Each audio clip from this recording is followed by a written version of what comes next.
let's continue then. We were talking about the volume with washers. That's what we did last time. And today I want to talk about one other volume method, and you can see this on our big list. I think this is number 6, 5. I don't know. I'm not looking at it right now, but this is volumes. This is a different strategy for finding the volume using an integral, using cylindrical shells. This is a somewhat weirder method, in my opinion. This is, again, volumes of shapes which are sort of revolved, shapes of revolution, they call them. This time using cylindrical shells rather than the washers method. All right, so here's the basic idea behind this. This is a stranger method in my opinion, but it ends up working just as well. Maybe a little more kind of geometrically complicated. But let's just talk about a standard example here. Let's say I have my favorite easy example is y equals x squared. But this time, the standard examples for cylindrical shell method will be rotated around the y-axis. So let's just take from 0 to 1. This thing here, rotated around the y-axis. So the shape that it makes will be some kind of a, I'm talking about this area, but then you spin it around. Sorry for I hope you can understand what this picture is meant to represent. It's some kind of like a bowl type shape, which looks, from the outside, it looks like a cylinder, but it has this this bowl type shape to it, right? It has kind of straight walls, but the inside of it has this kind of parabola shape cavity in it. You know what I'm talking about? I hope that you can understand what this shape is meant to represent. All right? And I want to find the volume of that. Now, you could do this with the washers method. You would do it sort of sideways. The traditional washers method, like we did last time, would slice the figure up in this way, and each individual slice would look like one of those washer type shapes. But that's not how we're going to do it. The volume using cylindrical shells is, the idea here is, like I said, in my opinion, a little bit more confusing. We instead of cutting like horizontal slices, we are going to slice up the region in kind of the ordinary way that you would do like a Riemann sum of this thing. So I'm going to slice it this way, right?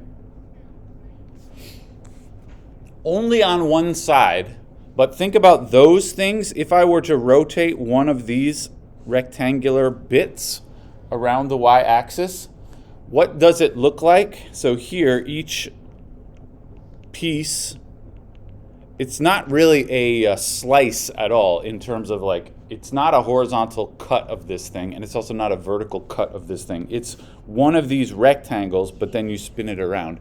Each piece looks like, well, it looks like a cylindrical shell. If you take this sort of rectangle here and rotate it around, what you get is what we call a cylindrical shell. It looks like a cylinder, but it has sort of some thickness to it, all right?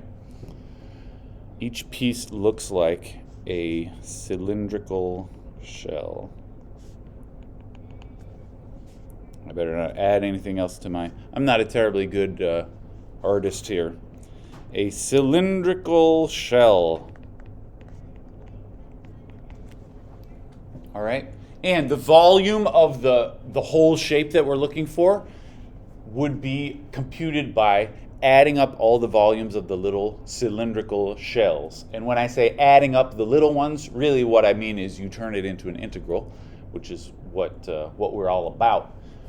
I'm about that life, all right? Each piece looks like one of those cylindrical shells. So we should talk about what is the volume of one of those pieces, and then to add them all up, we do like an integral using the formula for that volume of one of those pieces. And this is a weird kind of a shape. I mean, this is not a typical shape that people talk about, this kind of cylindrical shell. But I'll draw another one here. Its volume. The volume of an ordinary cylinder is like pi. It's like pi r squared times h, which is the height of the cylinder. But this is a super thin cylinder. It's actually more convenient to calculate its volume not in terms of the pi r squared h thing comes from the area of the base times the height. But in this case, you don't really want to do that because the shell it's not a full cylinder. It's just like a little shell. Anyway, the volume of this thing is better. It's better computed in terms of the circumference. So it is basically, if the thickness here, let's call the thickness of this wall, sorry, I'm waffling with my colors here, that thickness of the wall, let's call that delta x. Its volume is delta x times the circumference times the height. All right.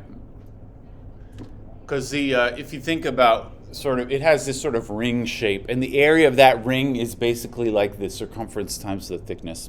If you could imagine just kind of stretching this round thing out into a big rectangle, its area would be the thickness times how long it is, which is the circumference. And then, of course, you multiply times the height, and you get the volume of the whole thing. All right, so let's talk about, on the original picture, what are each of these things given by in the original picture, the circumference and the height? Well, the circumference, of course, is 2 pi times the radius. This is 2 pi r.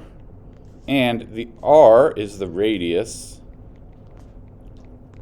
And it's given by, actually, on the original picture, if you think of the integral as starting from 0 and going out to the edge, because these shells are sort of growing as you go outwards, the radius of each of those is just given by x as you go from the inner to the outer part of this shape.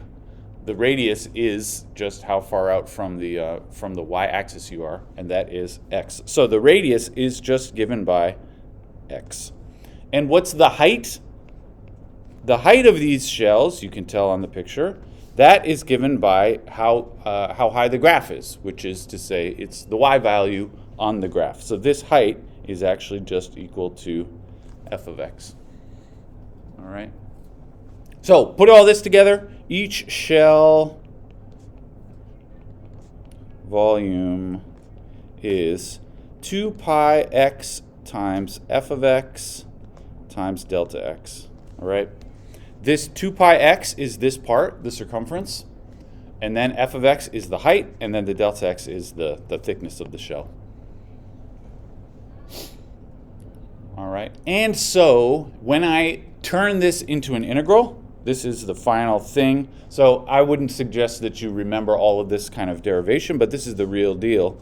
So the total volume is the integral from a to b, where those are, I'll say in a moment what a and the b are exactly, but anyway, it's 2 pi x f of x dx. So this is a fairly simple formula. It's different from the washer one, right? The washer one said something like pi times f of x squared, or in more complicated examples, it's the outer squared minus the inner squared. Here is just totally different. It's 2 pi x times f of x. All right, and I will just point out the a and the b. A and the b are the range of x values.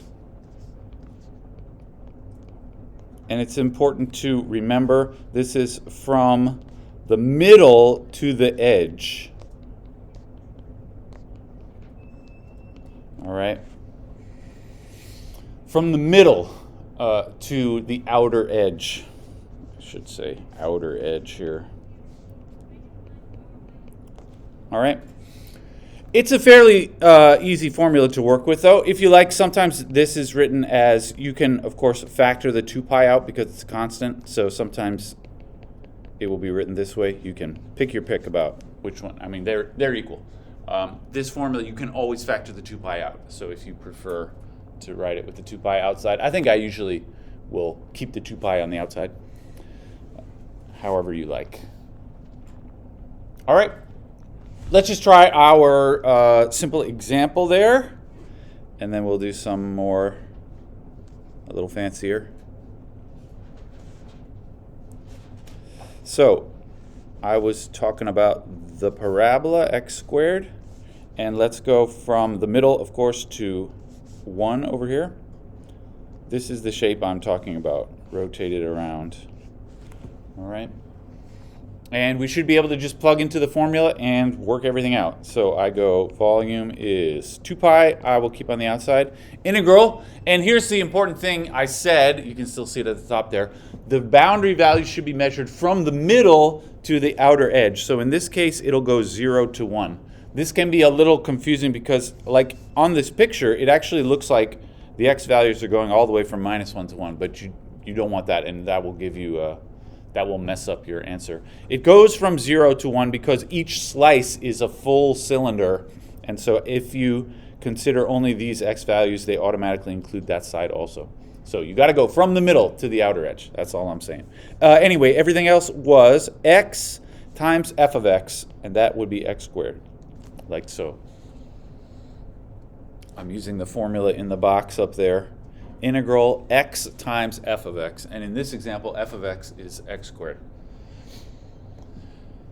And this is a fairly straightforward integral to do. I can simplify a little bit before doing it. So that's a x cubed inside. 2 pi, integral 0 to 1, x cubed dx. And then we just do that integral. 2 pi, and then the x cubed becomes 1/4 x to the 4. And I plug in 0 and 1. So it's 2 pi times 1/4 times 1 to the 4 minus 2 pi times 1/4 times 0 to the 4. I think that's pi over 2 if you simplify the 1s and the 0s. That's that. Any questions about that? This is the cylindrical shells method. In my opinion, it's a little bit more kind of confusing to visualize what this is, but the formula is not really difficult at all. It's like that. And these examples that we're going to do, in most cases, you could do it either way. Like you could, if you want to, calculate this same volume using the washers. You would do it sort of slicing horizontally, so you'd rephrase everything in terms of x in terms of y, but that is not a hard example to do using either method, the washers or the shells. Any thoughts about that? We're going to do some more examples, but that was the standard introductory. All right, let's try.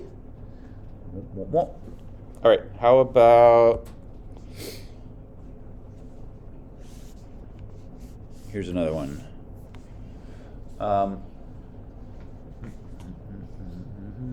I got 3 more examples, and then I have one for you all to try. Let's try, let's do sort of, let's just set up the integral. Just so that we don't have to go through the details. How about, this is a, I want to take, this is the graph of sine x, just on this range here, so like the first little bump of sine of x, this shape, and then rotate that around the x-axis, like so, the y-axis, sorry, just like the previous example. So it looks like, I usually draw my curves in red, like this, right? And then like this on that side. Can you visualize what this shape looks like? It looks kind of like it looks like a bunt pan, I guess. It's round, right? This is not like an anatomical feature that it kind of looks like that on my picture, but it's not. It's a round thing that this is like the sort of round pans you cook a coffee cake in or something. Upside down, I suppose. Right? I hope you can all see the shape in your mind. Let's find the volume of that thing. This one is fairly straightforward to set up. We use, we're going to use this old formula, right? 2 pi integral a to b x f of x dx. This is the cylindrical shells method. I suppose we should decide what are the a and the b. Any masters of trigonometry out there? This is the function sine of x. I guess it's the middle is 0. You can tell on my picture. Anybody know where's this point on the x-axis? This would be the point at which sine sort of goes up and comes back down to 0. Yeah? It is pi. Yeah, I hope you remember sine of x does sort of one full wave, goes to pi over 2. Just half of that would be pi right there. So this is pi, and so my integral will be 2 pi out front, and then the integration boundaries is 0 to pi. 0 is the x value in the middle, going out to pi, which is the x value on the outer edge of the shape. And then on the inside, I go x times f of x. X is just x. F of x, in this case, is sine x. And that's it. I have set up the integral. All right. This integral is a hard integral to do, or it's not super hard, but it requires some fancy tricks that we're going to learn about later on. So I don't want to try and do this integral at this point, but that's the setup. Any thoughts about that? This is how to set up at least the volume for that thing. Okay, I got 2 more examples. Let's try.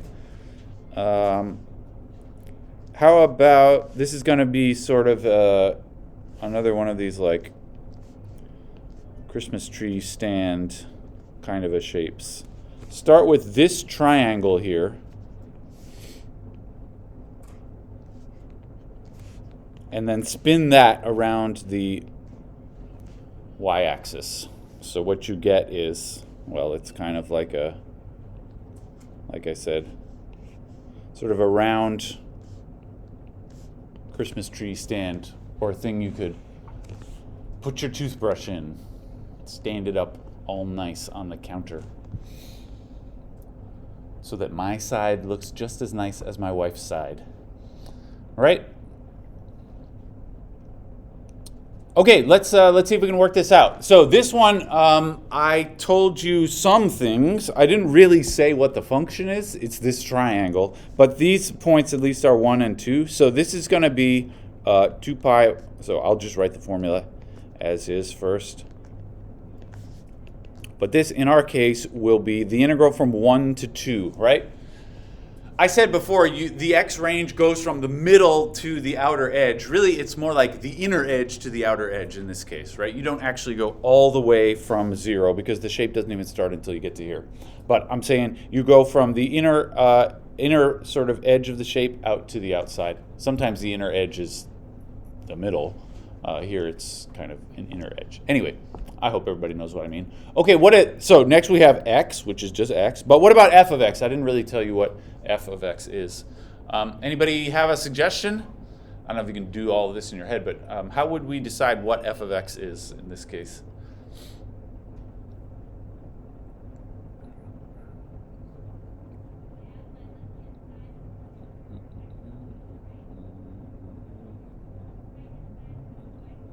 F of x is the function whose sort of vertical, like here, f of x is this, well, it's this curve because that determines the height of this shape as you go across. Can someone say, like, what kind of a curve are we talking about here in this example?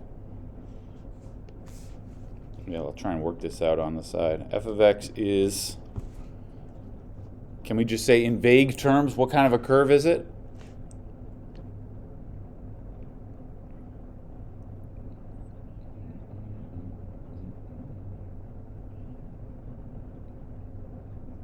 Yeah, it's a line. Yeah, the top of this shape here, what determines how high the shape goes is a straight line. And so we should be able to figure out an equation for that just based on the information that you can see on the picture. So f of x is a line. In fact, if I were to sort of, I only drew a piece of the line because that's the only important part, but I could maybe, the real sort of full line is this, right? That's the function that I'm talking about. I drew the whole line just because, I don't know about you, my favorite way to write the equation of a line is the slope and intercept form, the y equals mx plus b. So you have to be able to write the equation of this line in order to, my intention is to put that right here. F of x is a line, and we can say the slope of that line and the intercept also. Oh, I'm in dotted line, sorry. So the slope and the intercept. What do you think? What's the slope of that line? This is a 45-degree line going down. Anybody recall what's the slope of such a line?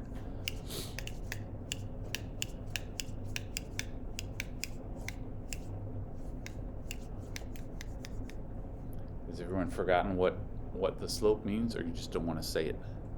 You could think of the rise over run if you like. As I go from one point, like say from this point to this point, it goes down 1 and over 1.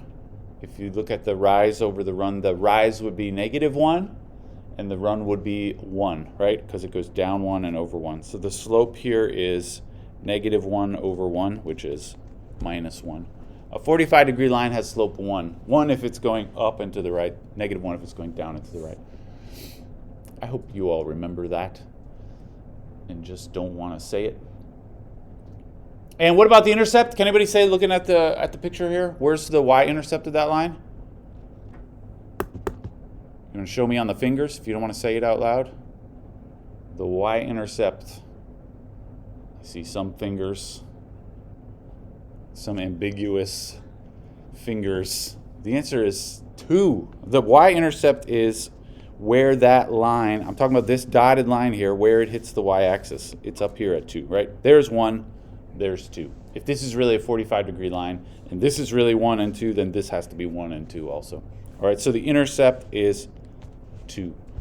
That means my f of x is a line y equals mx plus b, right? Where the m is the slope, it's that, minus x plus 2. So this one you have to kind of look at the picture and figure out what the function is. All right.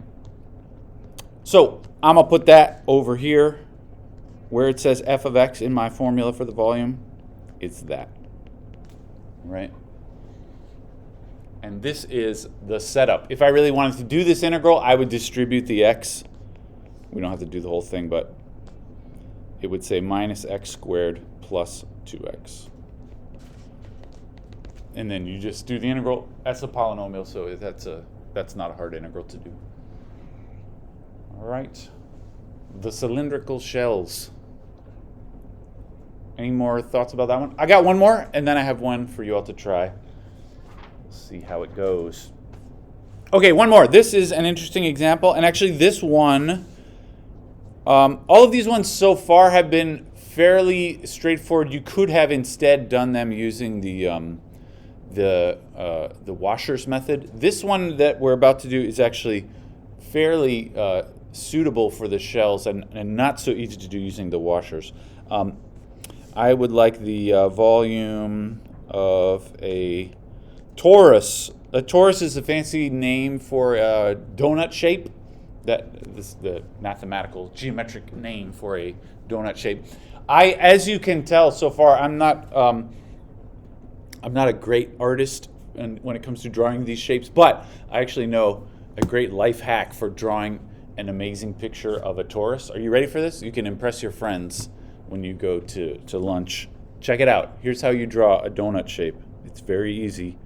Anyone can do it. You start like that, right? Doesn't look like much yet. Then a little smiley in the middle. And now here's where the magic happens. Watch carefully. You like that? It's so satisfying. It looks so great too. Really captures the perspective very nicely. This is the only thing that I can draw nicely. That's what I want to find though, the volume of a torus. So specifically the torus, it is the shape that you get if you rotate around the y-axis a circle that's not at the origin. So if I start with, say, a circle over here, and let's be specific about it. I'm going to start with a circle whose center is at 2 and its radius is 1, all right? And if you start with that circle and rotate it around the y-axis, what you get is a torus type shape. Another circle sort of back here, all right?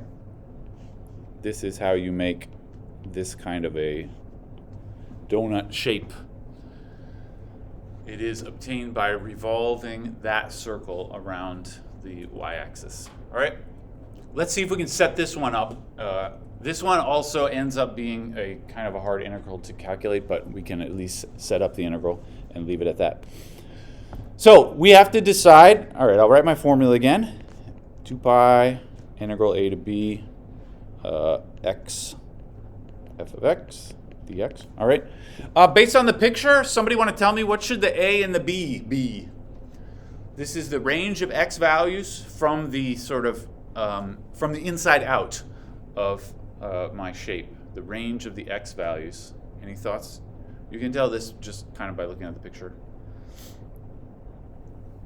Yeah. 1 and 2. 1 and 2. I like that. I like the 1. The range of x values as you're measuring this volume, the shape begins here, and then you want to go out all the way to the outside of the shape, which would be here. So that it should be 1 and 3, right? This is the inner sort of wall of the shape, and then all the way to the outside, which is 3. All right. What about the f of x? This is a little more complicated to decide. The f of x is that circle, and well, we can write the equation of a circle, right? It's like the standard equation of a circle is this. X squared plus y squared equals r squared, right? This is the equation of a circle. This is actually the equation of a circle at the origin. Now, I'm trying to draw a circle which is offset, not at the origin. Anybody remember how to, there's like a modification to this, which makes a circle that is centered somewhere else. Yeah. X minus 2 squared. Yes, instead of x squared, you go x minus 2 squared. So if you want it to be centered at some other value, say x0, y0, this is usually the way that this formula is written. It looks like x minus x0 squared plus y minus y0 squared equals r squared. I don't really care if you remember this formula, but I hope that this looks familiar to you. Anyway, in our case, this particular circle, its center is at x equals 2 and y equals 0. So you don't actually need to mess up with the y, but you should. Uh-oh. It says I need to update. Not today, Satan. All right, x minus 2 is what he said, plus just straight up y squared equals the radius. What's the radius here?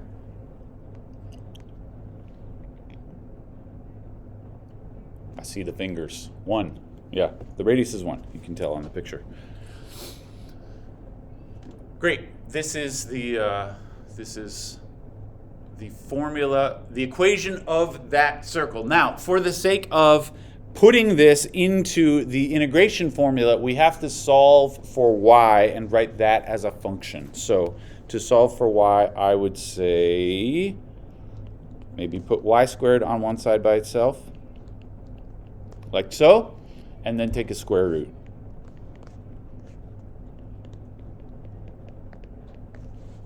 All right. Now, in this example, we do have to worry a little bit about the fact that I'm taking a square root, which technically only gives the top half of the circle. So actually, this here, this is just the top half. All right. So what that means is if I use that as my function in the integration formula, what we get, the answer will be just the top half of the volume. So I'm going to write this as the top half volume is that formula. 2 pi integral, we said the boundaries was 1, not 1 to 2, 1 to 3, right? That's the a and the b. And then inside the integral sign, we see x times f of x. So it's x and then this thing, 1 minus x minus 2 squared. Right? That is the integral which gives us the top half of the volume. Of course, the full volume of the torus is just whatever that is times 2, because that's half of its volume. So the full torus volume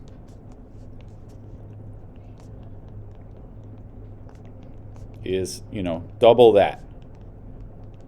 So the volume actually is 2 times this stuff. 2 pi integral 1 to 3 x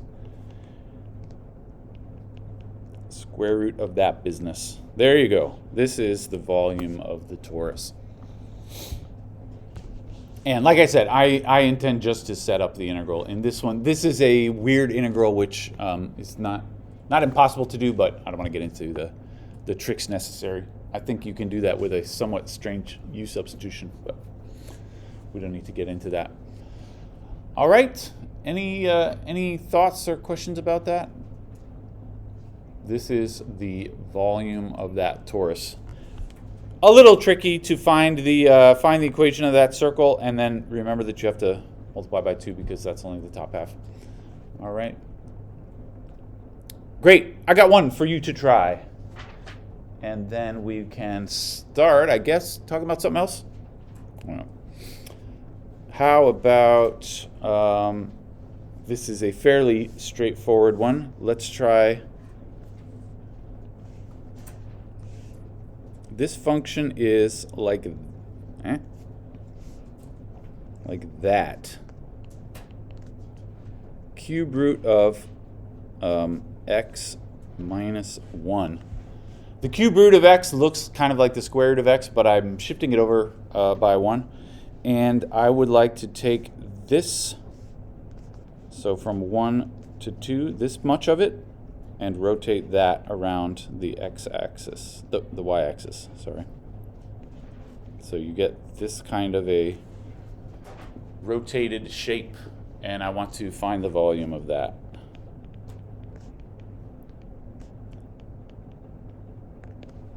All right. See what you think. I will give you a moment. I'll come around and see how you're doing. And like the others, let's just set up the integral for this one. Although you could, maybe let's do the whole integral. See if you can. It's a little somewhat tricky u substitution that you have to do, but we'll try it out.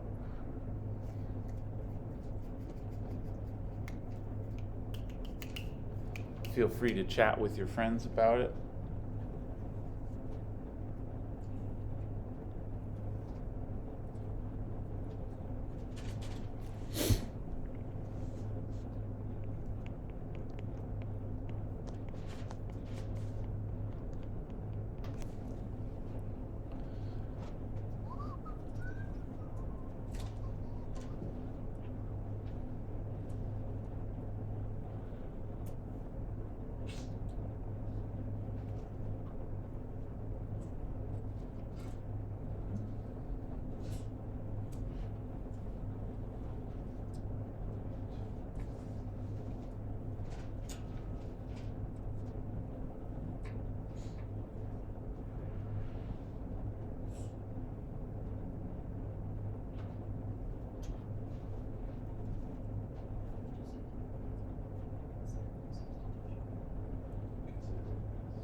All right, can we talk about these? It looks like people, well, everybody got to this. This is like how you set up the volume integral, which everybody did great.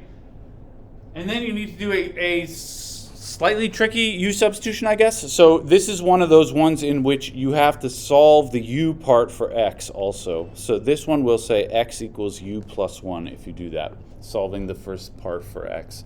And then I can plug everything in to do my substitution. 2 pi, of course, will stay like it is for a long time. And then integral, actually I'm not going to write 1 and 2. Those are x values, but when I change these things to u's, the x becomes u plus 1. And then the cube root of x minus 1 becomes cube root of u.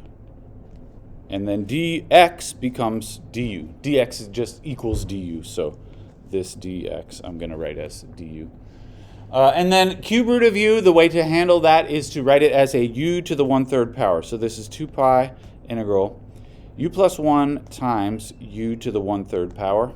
And then I'm going to distribute u to the 1/3 power onto this thing, right? It becomes, when I distribute, you should be multiplying those things. And to multiply, say, u times u to the 1/3, you add the exponents. So u to the 1 times u to the 1/3. This should be u to the power 1 plus 1/3, which is 4/3. So it's going to be 2 pi on the outside, u to the 4/3, and then plus u to the 1/3. That's my antiderivative. And then I'm going to put the x's back in. So that, I would say, like, this is really, at this point, the hard part is over. But this is how you handle this kind of antiderivative. Put the x's back in, so u equals x minus 1. So it says 2 pi, and then x minus 1 to the 4/3 minus x minus 1 to the 1/3. And then I'm going to plug in my values, are x values of 1 and 2. Make sure you don't plug those in for the u's. You have to put the x's back in and then plug in 2 and 1 are values of x. Or if you prefer, some people, you know, maybe in your youth you learn to change these when you do the substitution into u values. You can do it that way if you like, but this is the way that I'm going to do it. All right, and then plug them in. So we go 2 pi. This will be my final answer. 2 minus 1 to the 4/3 minus 1 minus 1 to the 1/3. Sorry, I'm plugging 2 in everywhere for x first, and then subtract, and now go through and plug in 1 everywhere.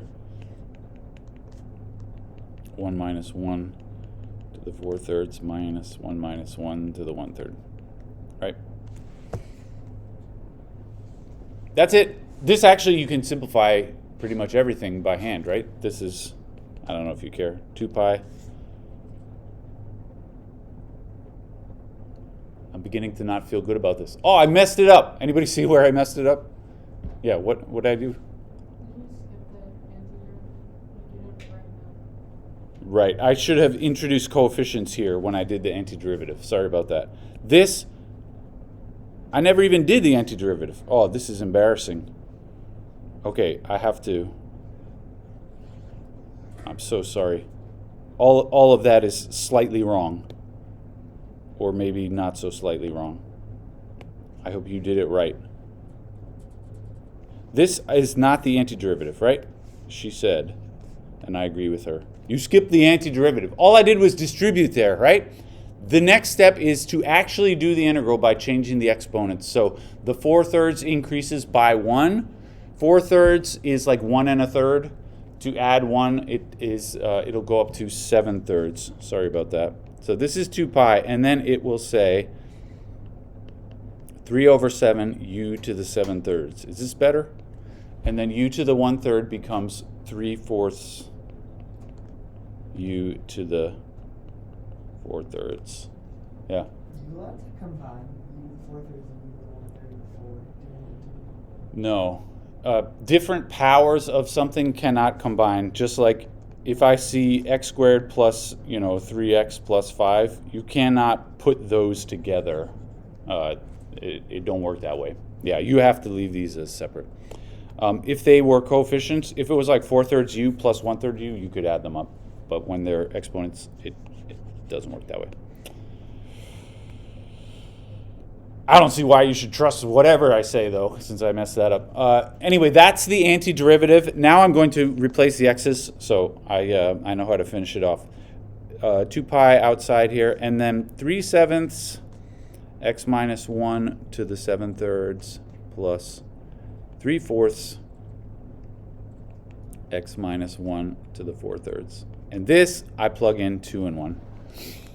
All right, I'm feeling better about this. I realized I messed it up because when I plugged it in before, I got 0 for everything, which cannot be right. This is the volume of something. So it is 3/7. When I plug in 2, I get 1 to the 7/3 plus 3/4. When I plug in 2 here, I get 1 to the 4/3. And then subtracting 2 pi. This time I'm going to get 0 every time. I plug in 1 here, I'll get 0 and 0. So this is all just 0. All right. Sorry for messing that up a moment ago. I hope that you got something like that. I hope that you got it right the first time. This is a tricky U substitution, but I thought there will be ones on the homework like that, and you may encounter ones on the quiz like this. So I hope that this seems all right.